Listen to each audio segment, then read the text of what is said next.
Hello everyone, welcome back to the channel. Thank you for joining me again. Now, today's drop, I'm a little disappointed. And it's not the shoe that I'm disappointed in, it's the actual reception to the shoe. But let's go ahead and dive right into the shoe. Let's take a look at it. I'll tell you all about that a little bit later on. First and foremost, UPS did me dirty with the delivery of this box. I'm gonna post a picture of what the box looked like, and this is what ultimately came from it. Now, I got this nice, beautiful box that Brand Jordan took the time out to put some love and care into it, all right? So obviously this is the Desert Elephant 3 box, man. That's why you guys clicked the video. So you got the elephant right there, right? You got this like wall scribbling or maybe a cave painting or some kind of just, some old style Jordan logo just kind of scribbled in there. And it creates this man elephant basketball player, Michael Jordan elephant, I don't know. Either way, something different, a nice little presentation. This obviously elephant print on the box, which isn't actually on the shoe, but that's okay. And then, UPS, man, dirty. Dirty. But that's all right. Size tag reads Air Jordan 3 Retro, black, rush orange, fossil stone. And ladies and gentlemen, I am pleased to present to you the Air Jordan 3 Desert Elephant.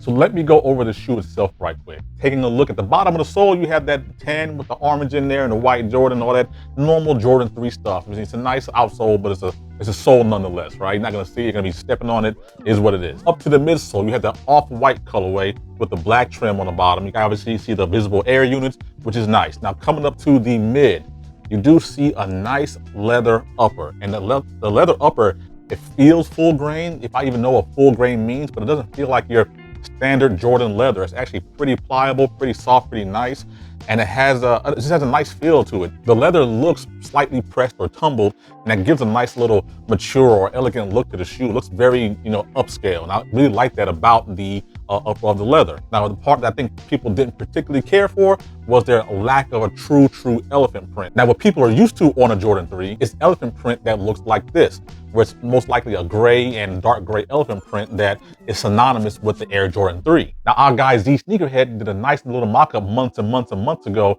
and what people thought we were gonna get was a Desert Elephant Cement 3, something, kind of look like what it looks like on the picture. So when we ended up with having a not kind of elephant print that we were used to, I guess people cooled on the reception of this. Now, that being said, the elephant print is still pretty nice. You do have this brown base with the light brown, I guess, poking through in the pattern of the elephant print. And again, that elephant print is designed to look like elephant hide. And I'll try to zoom in here. You can see it's actually pretty nice. It's a nice little suede here. It's just good, man. It's just nice. Like I said, it's a more mature shoe. It looks good, feels good to the touch. And I like the color combination of it. Even on the tongue, there's a short hair suede or nubuck. Again, I'm not the materials guy, but it's not the standard, kind of plasticky or just faux leather tongue that's on a standard Jordan 3 with the nice little orange touch of the Jumpman logo. Orange eyelets on the bottom with the tan eyelets on top. The sock liner is, again, that nice colorway with a nice little soft material, no different from any Jordan 3 that I can think of. On the reverse of the tongue is the orange again, and hopefully the camera will pick this up. But again, on the inside, there's a nice little patch that mimics the top of the cover. It's the elephant with a Jumpman logo with the man standing there. I don't quite get how that equals the man standing there unless that's some kind of, I don't know, something they call Jordan. I don't know. It's a mystery to me, but it's a nice little touch and a welcome touch at that. And last but not least, there's the Air Jordan logo on the back with the black heel tab. Now again, I kind of wish people would stop talking about it, but it's not gonna get a Nike Air on the back unless it's an OG colorway or maybe some kind of special collab, or Brand Jordan just gets a wild idea just to put on it at some random spot. But for most GR releases, you're gonna have that Jumpman logo on the back. As far as quality control on the shoe, it looks pretty nice. No cuts, no glue stains, no abrasions. Doesn't look like there's any factory defects. A really nice, high quality shoe, in my opinion, from Brand Jordan. A little disappointed that there aren't any additional laces to come with this shoe. Of course, you have to go ahead and substitute your own orange, browns, whites, blacks. It all works. Nice shoe. And that's pretty much it as far as the shoe itself is concerned. Like I said, it's a nice looking, mature shoe. You can dress this up, you can dress this down. The shoe itself kind of gives me vibes of the Justin Timberlake, the Bio Beige. I believe it's the Man of the Wood version, which is a really nice shoe. I kind of wish I had that in my collection for sure. This looks like almost an alternate or a black version of that particular shoe. This one is really nice, and I like it. I wish people liked it too, but I get it. I own a lot of tans, creams.